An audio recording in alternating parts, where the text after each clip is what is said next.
हरे कृष्ण, राधे राधे, ओम नमः शिवाय। द्वितीय अध्याय, श्रावण मास के विहित कृत्य। ईश्वर बोले, हे महाभाग, आपने उचित बात कही है। हे ब्रह्मपुत्र, आप विनम्र, गुणी, श्रद्धालु तथा भक्ति संपन्न श्रोता हैं। हे अनघ, आपने श्रावण मास के विषय में विनम्रता पूर्वक जो पूछा है उसे तथा जो नहीं भी पूछा है वह सब अत्यंत हर्ष तथा प्रेम के साथ मैं आपको बताऊंगा। द्वेष न करने वाला सबका प्रिय होता है और आप उसी प्रकार के विनम्र हैं, क्योंकि मैंने आपके अभिमानी पिता ब्रह्मा का 5वां मस्तक काट दिया था, तो भी आप उस द्वेष भाव का त्याग करके मेरी शरण को प्राप्त हुए हैं। अतः हे तात, मैं आपको सब कुछ बताऊंगा, आप एकाग्रचित होकर सुनिए। हे योगिन, मनुष्य को चाहिए कि श्रावण मास में नियम पूर्वक नक्त व्रत करे। अब पूरे महीने भर प्रतिदिन रुद्र अभिषेक करे। अपनी प्रत्येक प्रिय वस्तु का इस मास में त्याग कर देना चाहिए। पुष्पों, फलों, धान्यों, तुलसी की मंजरी तथा तुलसी दलों और बिल्व पत्रों से शिवजी की लक्ष्य पूजा करनी चाहिए। 1 करोड़ शिवलिंग बनाना चाहिए और ब्राह्मणों को भोजन कराना चाहिए। महीने भर धारण पारण नामक व्रत अथवा उपवास करना चाहिए। इस मास में मेरे लिए अत्यंत प्रीतिकर पंचामृत अभिषेक करना चाहिए। इस मास में जो जो शुभ कर्म किया जाता है वह अनंत फल देने वाला होता है। हे मुने, इस माह में भूमि पर सोएं, ब्रह्मचारी रहें और सत्य वचन बोलें। इस मास को बिना व्रत के कभी व्यतीत नहीं करना चाहिए। फलाहार अथवा हविष्य अन्न ग्रहण करना चाहिए। पत्ते पर भोजन करना चाहिए। व्रत करने वाले को चाहिए कि इस मास में शाक का पूर्ण रूप से परित्याग कर दे। हे मुनि श्रेष्ठ, इस मास में भक्ति युक्त होकर मनुष्य को किसी न किसी व्रत को अवश्य करना चाहिए। सदाचार परायण, भूमि पर शयन करने वाला, प्रातः स्नान करने वाला और जितेंद्रिय होकर मनुष्य को एकाग्र किए गए मन से प्रतिदिन मेरी पूजा करनी चाहिए। इस मास में किया गया पुरस्चरण निश्चित रूप से मंत्रों की सिद्धि कराने वाला होता है। इस मास में शिव के षड अक्षर मंत्र का जप अथवा गायत्री मंत्र का जप करना चाहिए और शिव जी की प्रदक्षिणा, नमस्कार तथा वेद पारायण करना चाहिए। पुरुष सूक्त का पाठ अधिक फल देने वाला होता है। इस मास में किया गया गृह यज्ञ, कोटि होम, लक्ष्य होम तथा आयुध होम शीघ्र ही फलीभूत होता है और अभीष्ट फल प्रदान करता है। जो मनुष्य इस मास में एक भी दिन व्रतहीन व्यतीत करता है वह महाप्रलय पर्यंत घोर नरक में वास करता है। यह मास मुझको जितना प्रिय है उतना और कोई भी मास नहीं। यह सकाम व्यक्ति को अभीष्ट फल देने वाला तथा निष्काम व्यक्ति को मोक्ष प्रदान करने वाला है।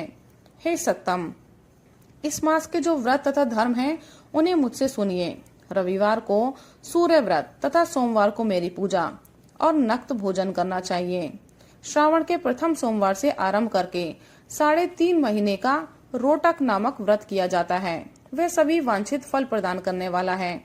मंगलवार को मंगल गौरी का व्रत, बुध बृहस्पति के दिन बुध और बृहस्पति का व्रत, शुक्रवार को जीवंती का व्रत और शनिवार को हनुमान तथा नरसिंह का व्रत करना बताया गया है।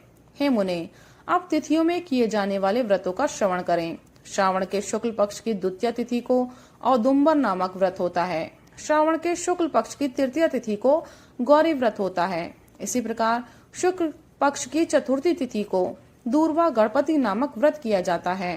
हे मुने, उसी चतुर्थी का दूसरा नाम विनायकी चतुर्थी भी है। शुक्ल पक्ष में पंचमी तिथि नागों के पूजन के लिए प्रशस्त होती है। हे मुनि श्रेष्ठ, इस पंचमी को रौरव कल्पादि नाम से जानिए। षष्ठी तिथि को सुपोदन व्रत और सप्तमी तिथि को शीतला व्रत होता है। अष्टमी अथवा चतुर्दशी तिथि को देवी का पवित्रारोपण व्रत होता है। इस माह के शुक्ल तथा कृष्ण पक्ष की दोनों नवमी तिथियों को नक्त व्रत करना बताया गया है। शुक्ल पक्ष की 10वीं तिथि को आशा नामक व्रत होता है। इस मास में दोनों पक्षों में दोनों एकादशी तिथियों को इस व्रत की कुछ और विशेषता मानी गई है। श्रावण मास के शुक्ल पक्ष की द्वादशी तिथि को शिव विष्णु का पवित्रारोपण व्रत बताया गया है।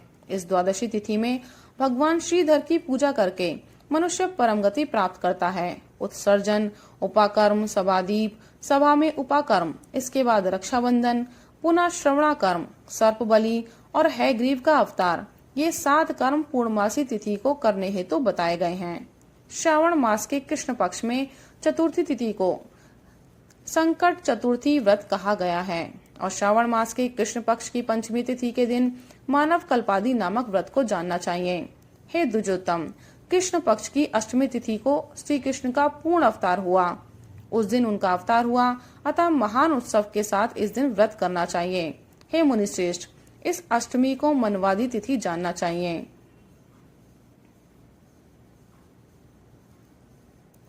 श्रावण मास की अमावस्या तिथि को पिठोरा व्रत कहा जाता है।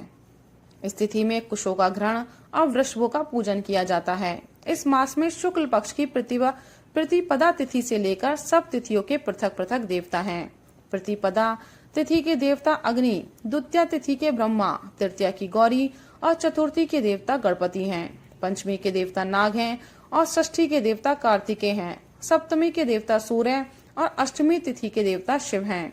नवमी की देवी दुर्गा, दशमी के देवता यम और एकादशी तिथि के देवता विश्वदेव कहे गए हैं। द्वादशी के विष्णु तथा त्रयोदशी के देवता कामदेव माने गए हैं।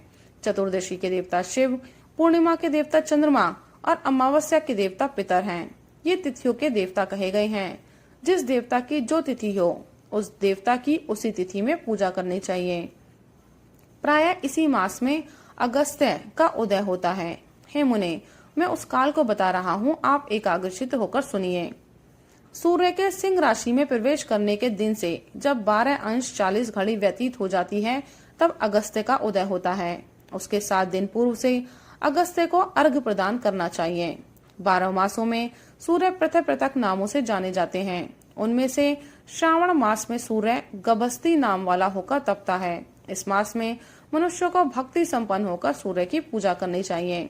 हे सत्तम, 4 मासों में जो वस्तुएं वर्जित हैं उन्हें सुनिए। श्रावण में शाक तथा भाद्रपद में दही का त्याग कर देना चाहिए। इस प्रकार अश्विन में दूध और कार्तिक में दाल का परित्याग कर देना चाहिए। यदि इन मासों में इन वस्तु का त्याग नहीं कर सके तो केवल श्रावण मास में ही उक्त वस्तु का त्याग करने से मानव उसी फल को प्राप्त कर लेता है। हे मानद, यह बात मैंने आपसे संक्षेप में कही है। हे मुनिश्रेष्ठ, इस मास के व्रतों और धर्मों के विस्तार को सैकड़ों वर्षों में भी कोई नहीं कह सकता। मेरी अथवा विष्णु की प्रसन्नता के लिए संपूर्ण रूप से व्रत करना चाहिए। परमार्थ की दृष्टि से हम दोनों में भेद नहीं है। जो लोग भेद करते हैं वे नरकगामी होते हैं। अतः हे सनत कुमार, आप श्रावण मास में धर्म का आचरण कीजिए। ओम नमः शिवाय। राधे राधे। हरे कृष्ण।